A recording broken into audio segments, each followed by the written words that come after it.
Hi, good evening, everyone, and welcome to another edition of our Justice and Pieces guest speaker series. Today, I guess we are going back to school, like a number of you have been going this last week or even the week before there. And today's guest is returning to their third year at Osgoode Hall Law School, my alma mater, in case you've forgotten over all the guests we've had. So really happy to have Joaquin Arias here join us. And Joaquin, maybe you can tell us a little bit about getting to law school, what law school has been like, and certainly your past summer at Osler. Sure, happy to.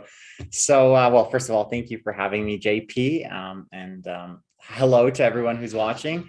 I guess my transition into law school was a bit, I guess, eccentric in a way because I come from a life sciences background. Even before that, it might be a bit eccentric since I'm an international student that immigrated to Canada.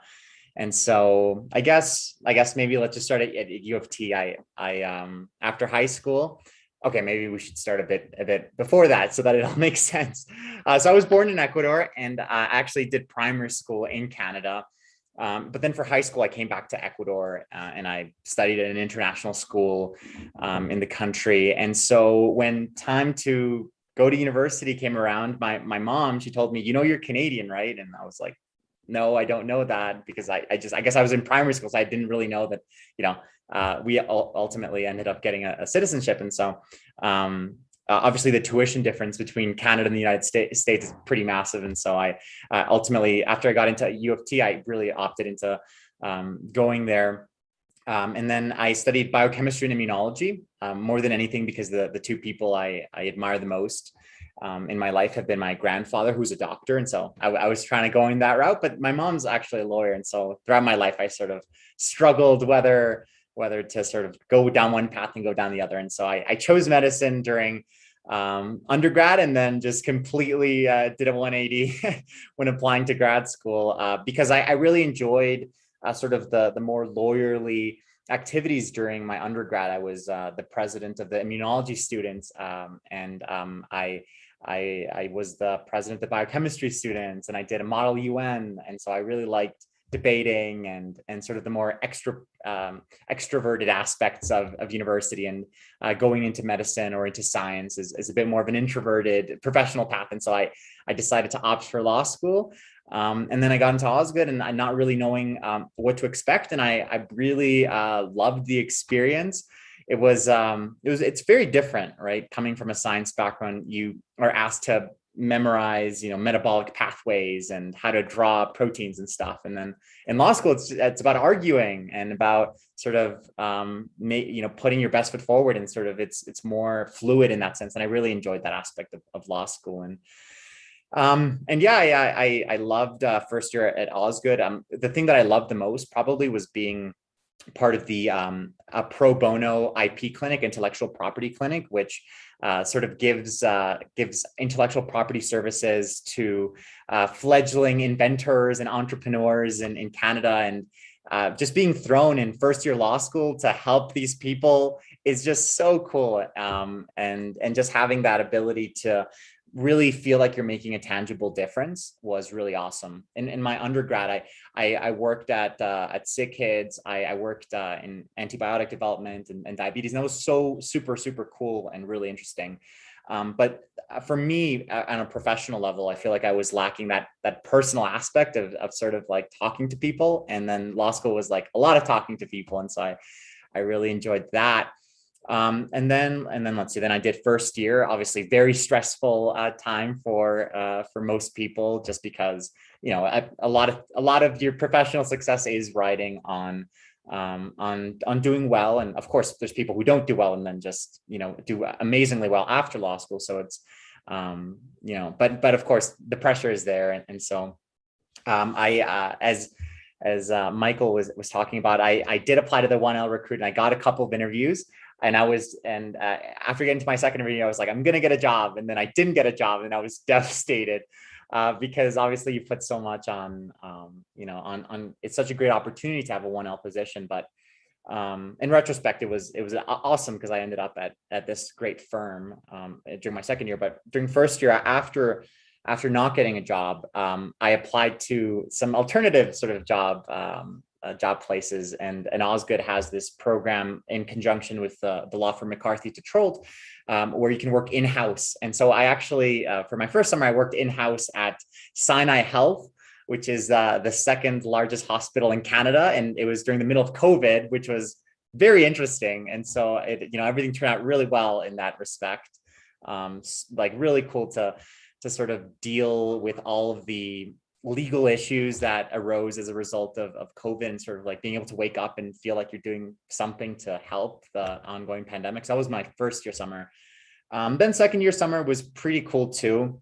It was very different because the recruit was pushed back like by almost a year. And so usually grades during 1L matter, but during my year, grades during 1L and 2L matter because you're applying for both. So it was, a mad dash again in 2L. And then I went to the recruit.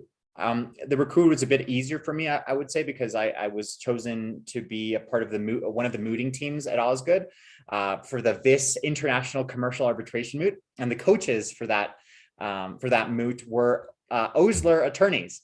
And so I got to meet a lot of lawyers from Osler before going into the recruit. And I knew, how incredibly nice they were and what a great firm it was. And so I think that made my experience a little bit easier. It's obviously still so nerve-wracking, but I got through it, and I did end up with a position at Osler for this past summer. And I did. Osler is a bit unique from other law firms in that they have a rotational program. So instead of sort of getting a bunch of work from different areas, you sort of get to know the people in one area a bit better. And so I did intellectual property, as you might imagine, because of my background in the life sciences. And then I also did litigation because I was also interested in international commercial arbitration because of the moot. And so I finished that, and here we are. It's my third year. Actually, one great thing that happened as a result of my summer position at Osler is that I got sort of a contract work for this term. And so that should be fun. So I should continue working at least a little bit, and then studying. And yeah, I guess that takes us to today. That's a bit of a long-winded introduction, but there you have it. Perfect. Thank you so much for sharing all that. And I think we'll probably follow up on a bunch of those things specifically. One thing that I think, I know it's the second, maybe the first week at Osgood, but usually at the beginning, and I know you're involved with a number of extracurriculars there, and some that you're in leading. Maybe you could share a bit about what other extracurriculars you did and kind of what's there at law school, maybe even stuff that you're not a part of, and what that's been like both during the pandemic and I don't know, I think we touched on this, but what's school like this year going to be at Osgood? Great question. I think that one of the most important parts of law school is that interaction, that with your community, that involvement. And so to answer your latter question, this semester is going to be online with some options for in-person, but I don't think it's going to be very much. And then next semester is supposed to be all in person. And so, we'll see, but hopefully there's that opportunity. I guess to answer your former question about sort of the extracurricular activities that I was involved with, in first year, as I mentioned, I worked in the IP clinic, in the pro bono clinic, which was really fun. But I also joined this organization called the Legal Entrepreneurs Organization. And so it's really an organization dedicated at promoting entrepreneurship and innovation within the Osgood legal community. And so while law school really prepares you for sort of the academic aspects, thinking like a lawyer is what they always say, like, thinking reasonably and sort of looking at the various perspectives on an issue and that sort of stuff. One thing that maybe they don't teach as much is the business of law, right? The practical aspects, how to get clients, what are going to be your expenses. And so the Legal Entrepreneurs Organization tries to fill that gap by inviting entrepreneurs in the legal community. So a lot of the times that's people who started their own firms later on. And so they have to deal with all these issues. We've had guests that ran smaller law firms. We've had some guests that actually just began a law firm right out of law school, and that seeing them succeed has been incredible. We also last year we had Norman Bacall, who is was the managing partner of this big law firm in the 2000s, he and Blakey. And so, yeah, we just basically bring people who we think are entrepreneurial, and we ask them a bunch of questions, and we sort of try to get inspired.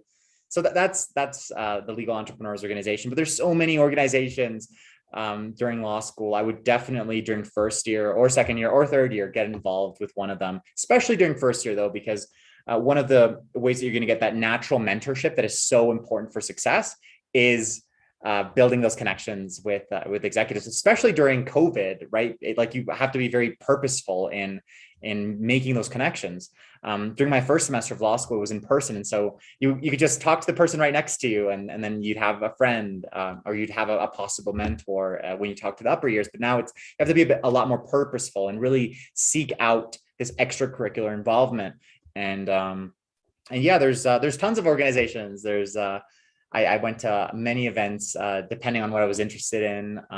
My mother, she did environmental law, and so I went to the environmental students stuff, and then there's also the Osgood Business Law Society, which I think every law school has a sort of business law society, and they're invaluable resources for organizing all the firm tours and getting to meet all these lawyers and build those connections. And so there's a lot going on. I remember during first week, it was like, what is going on? There's so many opportunities, but you have to, during these first couple of weeks, you should sort of decide what extracurriculars you're going to be doing. And at least in my experience, they're really rewarding experiences, and they don't take away from your academic success. I think that's a concern that a lot of 1Ls have, which is, of course, like, don't do too many extracurriculars, don't go crazy, but having one or two, being involved in one or two extracurriculars in an involved way is certainly helpful in terms of getting mentors, which is just the best thing that you should be sort of doing as a 1L, but also to, just having being part of a community of like-minded people that can make law school a lot better. Perfect. Actually, I had Norman on, and I think it was one of my favorite interviews, only because I asked him, "Tell me about yourself," and 45 minutes later, I got in my second question. But it's great that a lot of the same people kind of take a lot of involvement in looking at mentorship, as you just pointed out. I think that there's great lawyers from various tiers of call that kind of come back, especially at Osgood, and give back to the various clubs there. So regardless of where your interests lie, that there should be people there helping out, and lots of great students there putting things on, and like yourself. And it's great to have you here. Perhaps maybe you can share with future people maybe tuning in or those thinking about law school in the immediate future. Obviously, it's going to be for you remote, and you can kind of give a comparison.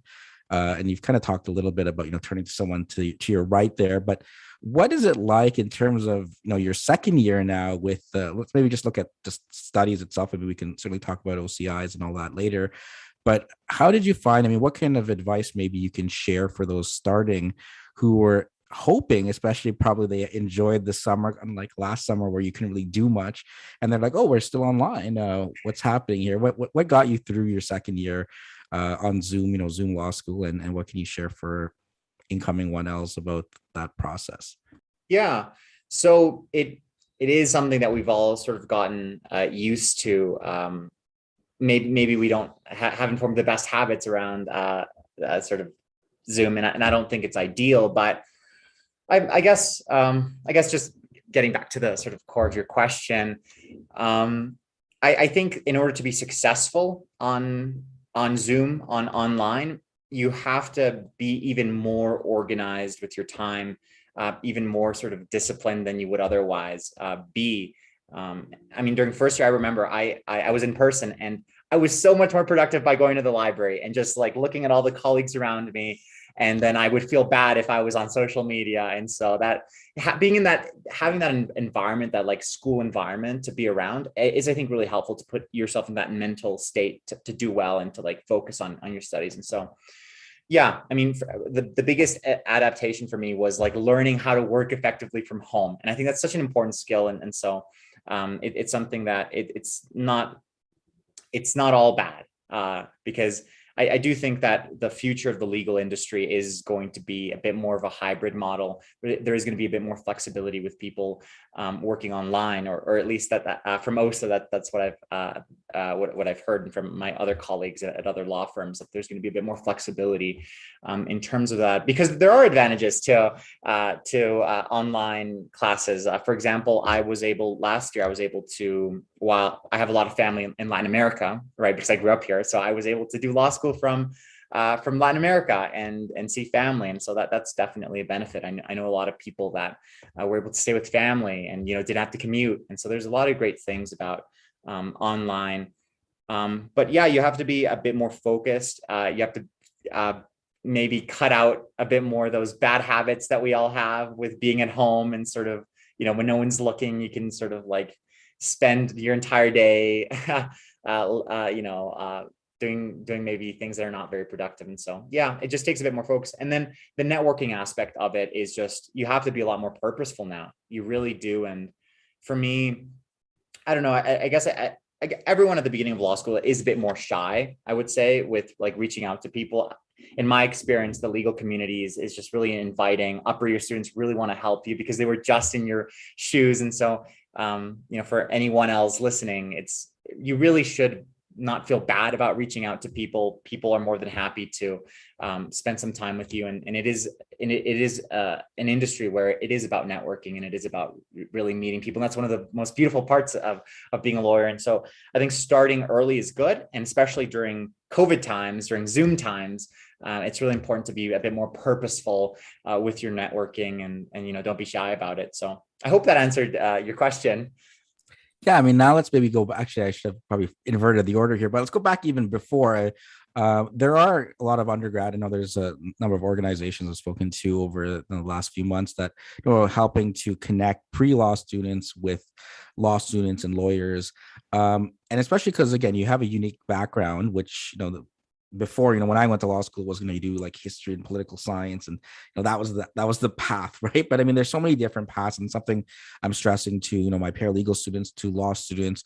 What can you share from kind of that experience now with looking at all of the periodic table, or the different sciences, and mapping things out, as you said, and now going to law? I mean, what could you share with those people who are maybe thinking about, hey, I'm in science, I kind of like law, or maybe I have a mother who's a lawyer like you, and they want me to go into law. What can you share, kind of comparing both perspective? What's different in law school that you had no idea would be like, compared to your undergraduate background?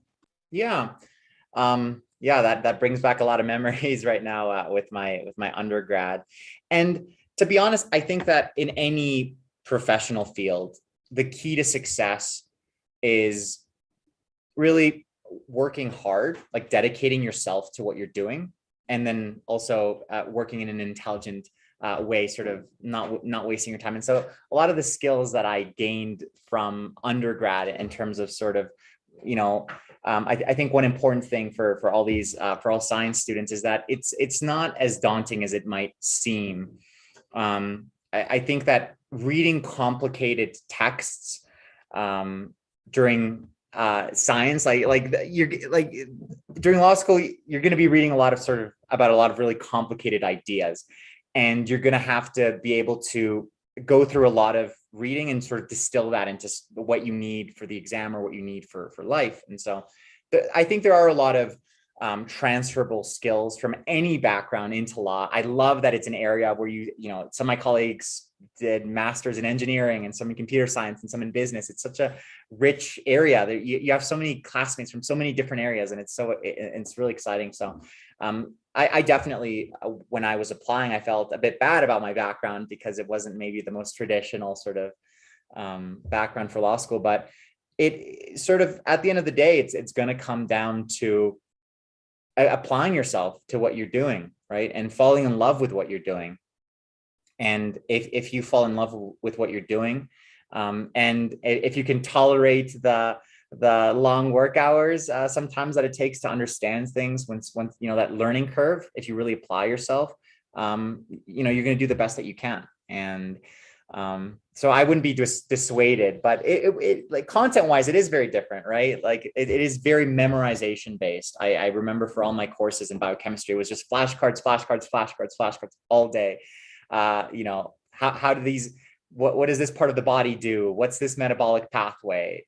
Like very, a lot of regurgitation. And law school, I mean, to some extent is that, but it is more about sort of applying what you learn to a problem, and it's usually open book exams.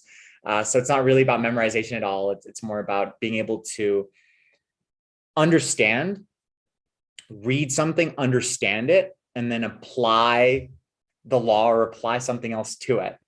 And so, yeah, I would encourage anyone who has any inkling of joining the legal industry to join it, because I personally have loved it. And there's so many different types of law, right? Like there's big law, there's criminal law, there's family law. Within big law, you have all sorts of areas, and you meet all sorts of people. I think the great thing about the legal industry is that there's a place for everyone, right? Or for a lot of people, right? It's not sort of, at least nowadays, I don't think it's this like sort of like cookie cutter sort of person. There's so many different personalities and so many different types of working. And so, yeah, I come down to my first point. If you work hard and if you work smart, I think you're going to find success with whatever you're going to want to be doing. And there's a lot of things that I think law requires a lot of skills, and because of that, regardless of where you come from, you're going to have a lot of transferable skills to sort of bring to law. For me, for the sciences, as I mentioned, reading those complicated, like thick science textbooks with like lots of terms that aren't defined, like that definitely became useful in sort of patiently reading through some of the textbooks that you have to read in law school, and some of them are not very sort of accessible. And so, yeah, you can always find something to apply to law school, which is great. That's great. I mean, one of the things I stress to, I have paralegal students who are often coming from second careers, and they think, oh, well, I'm starting from brand new. I have, someone that might have been working in a law firm that's here. I might be at a disadvantage. And again, there's a lot of transferable skills from various other fields, and the customer service, right, is a bit critical thing to learn as well, right? So it's great. And it's great also that you're sharing about kind of a different background. I mean, one of the things with law schools, we kind of get, kind of on a narrow path, it's kind of like tunnel vision, like everyone kind of is going to do this and do that, and they have all this experience and I don't, so I'm at a disadvantage. So one of the things here is highlighting different paths and different people who all have unique backgrounds and how they got into law. And one of the things there, obviously, in law school that a lot of people participate in, not everybody, but it feels like everyone's doing it. And I think right now at Osgood, I'm not sure how it's going this year compared to last year was different, as you mentioned. So maybe you can share from that experience, because that's really the first source that people go to, right? Is the students from the year before or 2 years before, because they're still maybe around at the school, or they've had a class, so they've kept in touch on social media or something. What was that experience like? I mean, you can pick wherever, whether it's the applying, whether it's waiting for the OCI, whether it's the OCI itself, whether it's the in-firm interview. I mean, just the process. And we can certainly talk about the OSLR itself right after that. Awesome. Yeah. So it's very exciting. The time to apply. It can be sometimes very, exciting in a good way. It can sometimes be very anxiety inducing, obviously. Right. So I guess from the beginning, is during first year, and I think every single first year student is going to be told this, and that is, during first year, really focus on three main things, primarily on your grades, because it is just the reality of things that you're going to have a better chance of getting a job if you got good grades. The second thing that you should focus on is your extracurriculars, because law firms want students that are well-rounded, that have some genuine interests, right? I don't think they really want people that are just, very narrowly academically minded. As you mentioned, I think having previous experience, especially in sort of customer facing roles, is just so relevant for being a lawyer, right? Being able to talk to people, being able to sort of be a good communicator is really key. And then the third thing is networking. And so obviously getting to know the firms. I think from the it's hard to tell like firms apart. Like if we're being completely honest, it's, from like 10-minute snippets or from firm tours, you can sort of get a bit of a glimpse of the culture, and maybe you can see some things that are not right or things that are right that you like, but it's a bit difficult, right? There's so many law firms that you're going to be applying to, and most law students are going to be applying to a lot of law firms, which is, what you should be doing, right? To have the maximum chance of sort of getting a job. But I guess, yeah. So in first year, really focus on that. I wouldn't focus too much on the 1L recruit. If you do well academically, you might be able to get a 1L position, and if not, it doesn't matter. There's 2L, and then after that, there's, at the end of the day, keep calm is what I would want to go back and tell myself. Everything is going to work out, and I've seen people that haven't gotten jobs and the 2L recruit that have done amazing for themselves. And I wish I sort of knew that at the beginning, sort of like, keep calm, everything is going to be okay, and do your best. And so the first thing is reach out to upper years.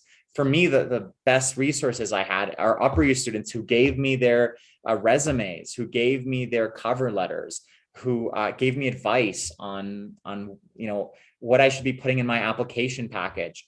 Lawyers at almost all law firms are just really happy to give you their time. As someone who worked at Osler, you actually can docket your time for talking to people. So it's there, at least at Osler, it is an incentivized thing to go and talk to people. And so don't feel bad about reaching out, and start there. Start by asking upper years about the experience. And have someone to ask your many questions that you're going to have during the process, because you're going to have so many individual questions, and so it's hard to sort of like tailor an answer to because it's such an, like, for some people it's, maybe they don't have a grade, maybe they don't have an extracurricular, or it can just be so specific. So having someone an upper year is awesome. So look for an upper year that you can sort of rely on and ask questions to, and most of them are really glad to give you their time.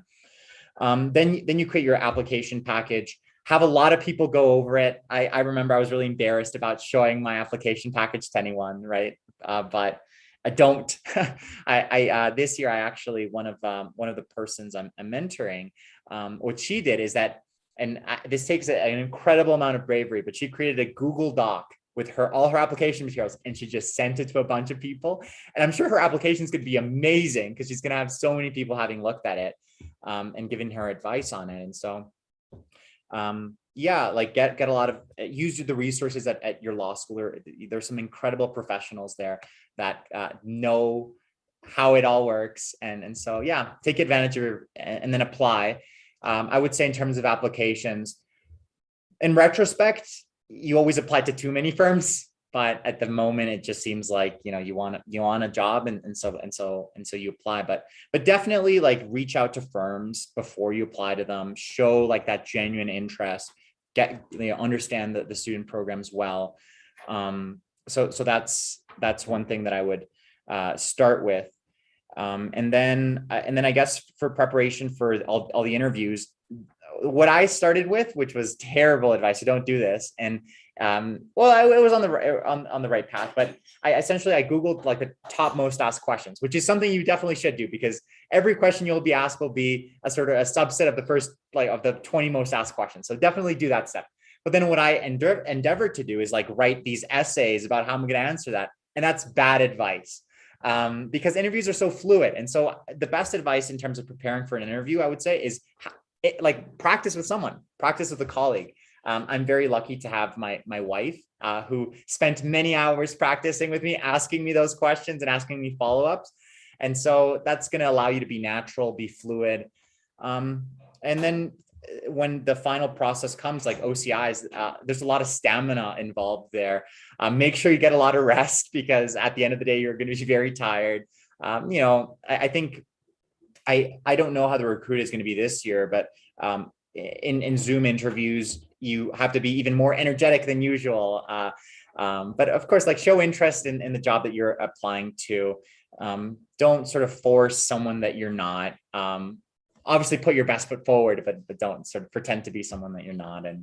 and yeah, just practice. It's just all about practice. And then I guess there's a lot of really specific things. There's very specific things about the OCI process, like telling or during the infirm week, like telling firms that you're interested in them. And so my strategy was, I remember and about like showing interest. And so to show interest, you do two things essentially. The first thing is in terms of scheduling. The firms that you're most interested in, once you go through the OCIs and you get your infirm offers, like schedule them at the beginning of the day. And that's something you're going to hear from a mentor. So maybe I'm getting too granular about it. And then the other thing is just like tell them like, I'm very interested in your firm. And so, yeah, I mean, yeah, it's a lot. We're just scratching the surface here. There's so many things, right? It's like about the individual paragraphs, and it is very competitive because everyone wants to get a job. But if you apply yourself to it, if you start early, and if you rely on upper year as students, as a source, as a soundboard, and if you practice, you're going to do your best, and your best is your best. Hopefully you end up with a job. And if you don't, you'll eventually end up with a job. So just keep at it and don't become despondent. Like, I'm so grateful after 1L that after I didn't get those 1L positions, that I kept applying to stuff. I kept sort of trying to get something. And I think it can be the rejection, because like it is a process of like getting rejected by like tons of firms, but you just need one firm to tell you yes, and then you're there. So it can be a bit demotivating to get all of that rejection. But I think knowing, like, preparing yourself for that is just the best you can do. Yeah, exactly. I mean, all you can do is your best, and it doesn't necessarily mean, again, for you, it worked out for Osler there, but I mean, not everyone, and it seems like everyone is going to corporate law. I mean, there's plenty of other areas of law, as you mentioned before. So again, I would echo those same words for anyone that there's other opportunities, and certainly articling the following time as well. There you can find positions that way. Now, maybe you could tell us a bit about the experience a bit more, in terms of what it was like at Osler. I know you mentioned the rotation. Maybe you could talk about the mentorship program as well there, and then what it was like. Because I mean, again, the other thing is people don't actually know, well, what am I going to be doing literally when I do go out in summer there. Yeah, I personally really loved my experience at Osler, and so I have a lot of good things to say about my time there. So as you might know, or maybe you might not know, Osler is sort of a big corporate firm in Canada, and they have a bunch of practice areas. I guess maybe I'll back up a bit of why I ended up in Osler, why I wanted it, and that's really because starting law school, because of my background in the sciences, I was very interested in intellectual property. And I still am very interested in intellectual property, but as I went through law school, my interest broadened a bit more. I did these moots, as I mentioned, and this is another plug for doing lots of extracurriculars. You might discover interests that you might not know that you had. And so my interest broadened. And so when you're applying to firms, there's some firms that are very boutique that do sort of one type of law. And then if you are into that type of law, that's amazing. You should definitely go for those firms. But there's other more general sort of corporate business law firms like Osler that do IP, but also litigation and mergers and acquisitions and a whole bunch of stuff. And so I ultimately wanted to end up at Osler. One of the reasons was because it was this general firm and they have expertise in all of these different areas. And so, yeah, that's one thing that I would start looking for in firms. But anyways, getting back to Osler, I was very lucky, as I mentioned, to have my coaches, Lauren Tomasic and Sarah Firestone. They're two great lawyers at Osler who like, and you know how busy like lawyers are, but they took the time to coach this team at Osgoode Hall, and already that was like a huge indicator of how supportive sort of Osler lawyers are.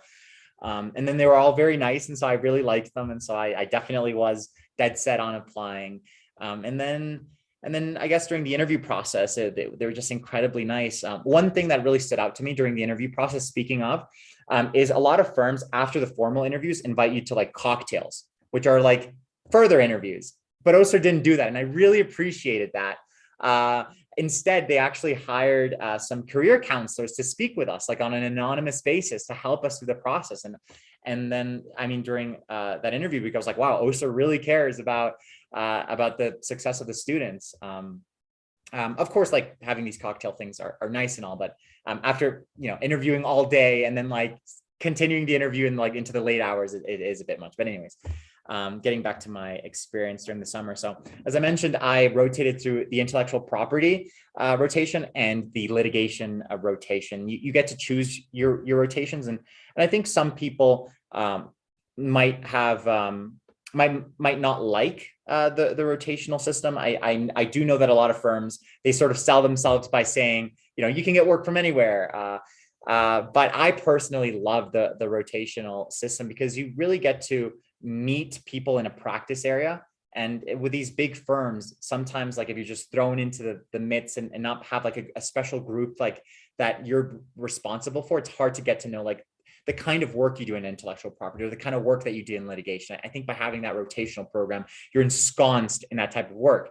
Having said that, my work wasn't just limited to that. I did environmental law and banking law and securities, just the whole gamut of things during my summer. But I always had that sort of like at least during my first rotation, I had the IP group, and I met everyone in the Toronto IP group, and they're all very nice. And then during my second rotation, I did litigation. I try to do as much arbitration work as I could, because that's something that I was interested in based on my moot, and also based on my sort of like my international background. Arbitration is one of the more international aspects of law, and so I just naturally gravitated towards that. And yeah, working at Osler was very rewarding. As I mentioned, what I really liked about Osgood first year was the innovation clinic and actually working with clients. And so having that opportunity to like make a difference and see the results even during the summer and see happy clients is just the best feeling, because you like during studying, you put all this time, and then like the results might come at the end of the semester with a grade. But when you're like actually in the industry, it's, all those thank you emails that you get and all those people that you build relationships with. And so I really enjoyed working at Osler. Yeah, it was a really great experience. Sometimes there were busier weeks, there were less busy weeks. I think the biggest thing that you tend to hear from people summarying or articling is that, you do work a lot. But I think, someone who really during first year of law school, like you also work a lot. So for me, it was just like, I'm working as much as I did before. I'm just getting paid for it now. And there's clients who are actually happy, and I'm building my career. So for me, I can see why for a lot of people that is something that maybe is a bit off-putting, sort of the intensity of the work. Certainly in like big law firms, corporate law firms, you are going to get that intensity that maybe you're not going to get in an in-house role or working somewhere else. But I personally really enjoyed that aspect. And yeah, maybe you have more specific questions, but yeah, anyways, Osler is a great firm, and I would urge everyone to apply there. Yeah, so I mean, you mentioned obviously there's a lot on the work side, obviously, but how do you kind of fine tune during your summers there of that work life balance? What did you find? Were there some fun social activities? I know it was not the most ideal of years, but I think the summers slowly we were able to do things more so towards the tail end. But what was that like in terms of navigating that work life balance? Yeah, so I think they did the best, or I think most law firms really did care about getting people involved socially. So at Osler, every week, sometimes multiple times a week, we had these social events with the practice groups, and some really creative ideas like playing Jeopardy, and you got put into these teams, and it was really fun. I really did enjoy all of that. And yeah, I mean, we got wine tastings, or we got wine delivered to our apartments, and that was really fun too. And so, yeah, I think I know that I wasn't in Toronto during the summer. Actually, I was probably one of the, I know that a lot of partners at the firm and at other firms, were outside of the city during the pandemic. And so I know that some of my colleagues did meet up, and they definitely had that sort of in-person social aspect, but there's a lot of virtual. And another great thing that Osler allowed me to do is to be part of the, as I mentioned at the beginning of the call, the of a moot that actually just finished last week. So while working at Osler, I also was given this opportunity and given the time to be part of Osgood's mooting team for the International Chamber of Commerce, which is an arbitration moot in Costa Rica, and it took place in Spanish. And so I became very close to my teammates during the entire summer, and to the great coaches that we had. Miriam Sears is one of the coaches, and so that was really, I knew that because of COVID and because of the online nature, it was going to be maybe a bit more difficult to have that social component. But I did my best to sort of reach out to other people. And then in terms of work-life balance,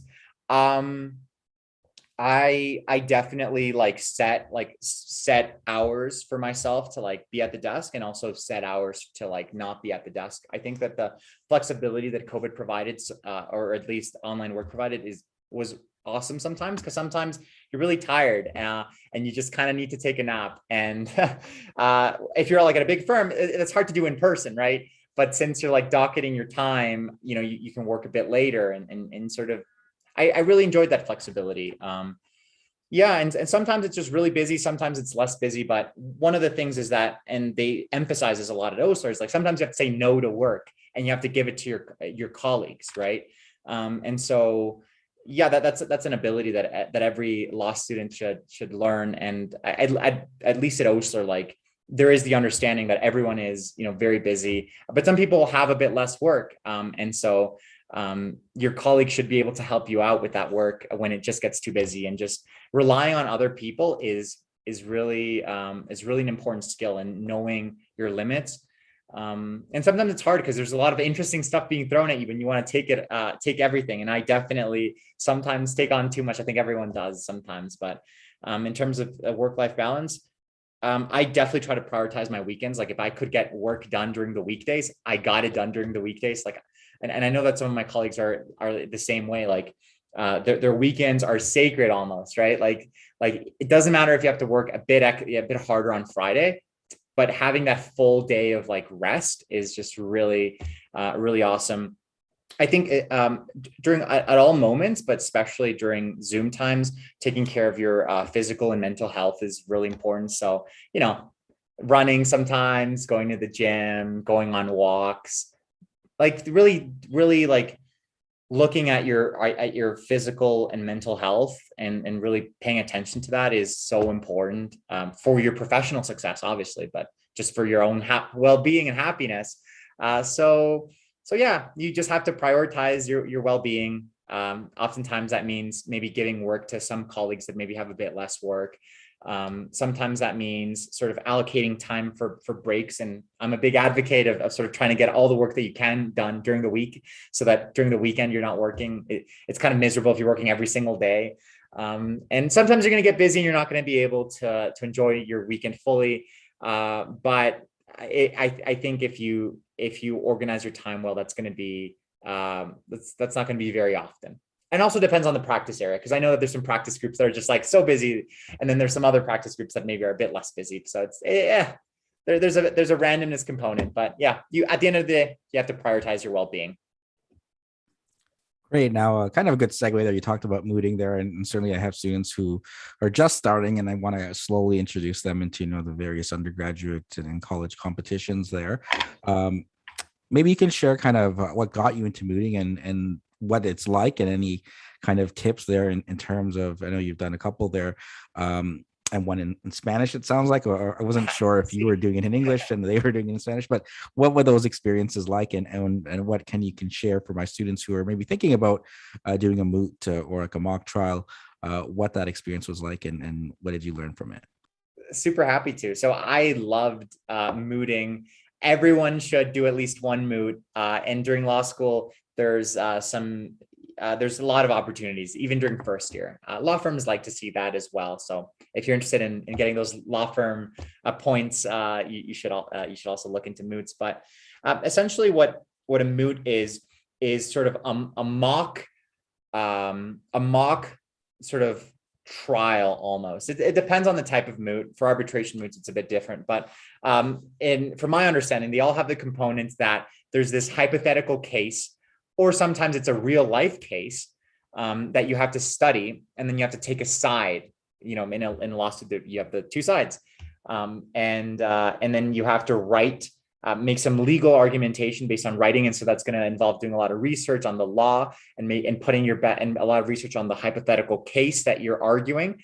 And then you write something up, you send it, but then the most exciting part, and sometimes it's just the oral part, is sort of getting up there and arguing orally about why your team or your client or whoever you're representing should win. And it's a great opportunity to get very close with your colleagues, more than I think almost any other type of extracurricular activity. I think the competitiveness of a moot sort of leads to that camaraderie with your teammates, with your coaches, especially if you're doing it amongst different law schools. Like that sort of wanting to win does propel you to work a bit harder and to bond with your teammates. And so I would very much recommend it. In terms of how I got in there, as I mentioned, I did Model UN. Oh no, there we go. That's better. Oh no, okay. Anyways, I'll speak while I do my camera. I did Model UN, which is basically, for those who don't know, it's just sort of pretending to be a country and arguing about like political issues in order to find resolutions. And so I always really liked arguing. And even if you've never done it before, I have a lot of colleagues who have never done any arguments or any moots, and that they really enjoyed that. And so, yeah, I would recommend it for everyone. In terms of tips, I guess just practice a lot. It's all about practice at the end of the day, especially with your teammates. And that's one of the ways that you sort of build that camaraderie. Usually mooting teams have like 4 students, at least in intercollegiate ones. And then so usually each mooting team's like is 2 students. And so anyways, you can debate with each other, but I don't know if I just confused everyone with what mooting is, but it's so sorry if I did, but it's really fun. You should try it out. And so last week there, maybe you could tell us a little bit more about what the competition was. And you were preparing, you say that, I think that's pretty much for anything law related. You don't forget about it after mooting. You're going to use that in your practice. As always, preparation is critical there. But maybe tell us a bit more about how that all unfolded and what it was like competing with teams around the world. Yeah, so definitely. So as I mentioned, during my second year, I did the Vis moot. And one of the best, and this is something I should have mentioned, one of the best parts about mooting is that in the roll up to the oral arguments, what the coaches will do is oftentimes are going to invite lawyers from the different areas to be judges, right? To watch you argue, and then they're going to give you feedback. And so you learn a lot about being an effective oralist, being sort of an oral argumenter through that. But also a lot of networking opportunities come with having all these lawyers from different firms judging you and sort of and so why I did this moot this summer was actually because one of the coaches during the Vis moot, or one of the one of the invited guests, one of the invited judges was this great lawyer, Miriam Sears. She worked at Torrey's for various years, and now she's opening up a Toronto office in arbitration. And so she actually reached out to me because she works with the International Chamber of Commerce, their arbitration division in Canada. And so she's like, I know that you speak Spanish, Joaquin. And so I was thinking maybe we can set up a Canadian team for this Costa Rica moot, which was organized by the ICC, by the International Chamber of Commerce. And so I was like, yeah, I'd love to. And so I reached out to all the students at Osgood who speak Spanish, because I'm part of the Osgood Latin American students. But you see how networking is like really important. And so a bunch of my colleagues, so my great colleagues, Jamie, Anna, Natasha, they said, yes, we'd love to help you out. And even though they were working also during the summers, we got together. And then Miriam also worked with this other great lawyer, Claudia Garcia. And so Miriam and Claudia were our coaches.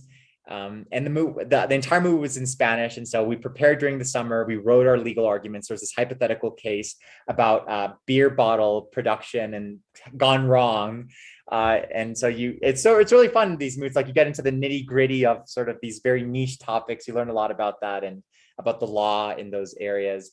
And then, yeah, as Spanish speakers, we tried our best. We never learned law in Spanish, but apparently we did a pretty good job, because we won the best memoranda. And yeah, it was very exciting. And during the process, we got to meet so many practitioners of international commercial arbitration as these guest judges.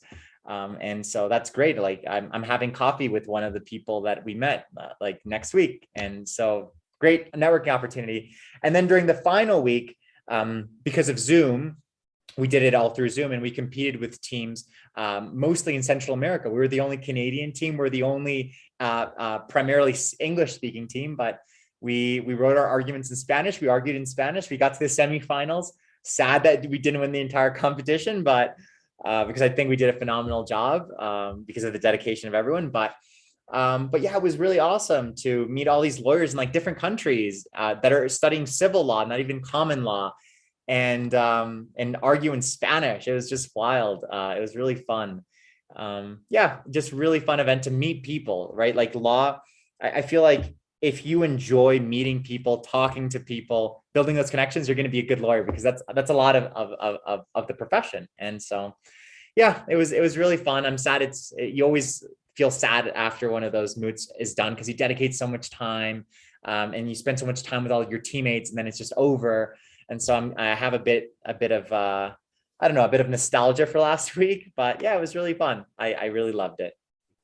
Perfect. So thank you so much for taking the time here and sharing about all your different experiences and your background. And again, coming to Canada, going back, coming back, a very unique path there. I think, a lot of people can certainly appreciate the journey. And I think it's important that people get exposed to all the different people that are in law school, and then the different people that go on and practice law, and then those in the profession that are not necessarily even lawyers or paralegals or in those roles as well. So it's great to have you here. Perhaps if you have any final words of wisdom to kind of parse everything down into just a minute or so, advice for either 1Ls listening, or for other students, law students, or undergraduate students thinking about law school in the future, or just studying law, anything that you can kind of share. And thanks again for joining. Okay. So I'll end it by saying, I know that a lot of people, maybe starting from before law school, are not certain about law, but as someone who came from not law and went into law, I really enjoyed it. And because of the great amount of diversity in the legal profession, I think there's a place for everyone. And so if you're interested, it's a great profession. I would jump in. And then for people who are already starting their legal careers, really it comes down to determination. It comes down to focus, and it comes down to learning to love what you do. And so that's what it's going to come down to. And networking, and then all the nifty stuff that we talked about. So yeah, I guess on a final note, thank you so much for having me, JP. And yeah, just I've loved my very limited foray into the legal profession. I think a lot of people will, and yeah, just try to love what you do, and you'll be all right. And don't feel too bad, because there's a lot of rejection in the legal career, at least going through law school. But just always pick yourself back up and keep going, and it'll all work out. Perfect. So thanks again, and thanks for those final words of wisdom, and thanks, Michael, for organizing. And Yeah, thanks, Mike. I wish everyone all the best there for the rest of your, I think, first week for a lot of people. And I think we'll hopefully be back.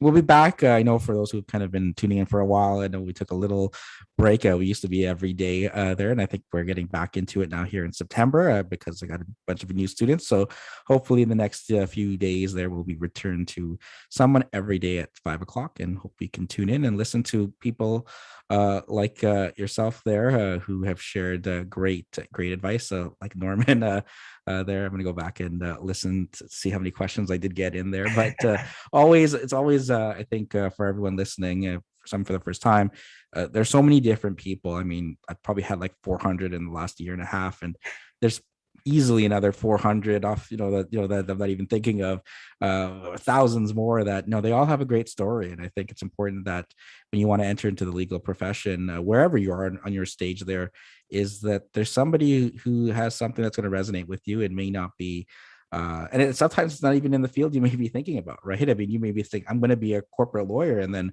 one day, you hear someone in family law or something, and you're like, hey, I never considered that. So all the best. Take care, everyone. Thanks so much, JP. Bye.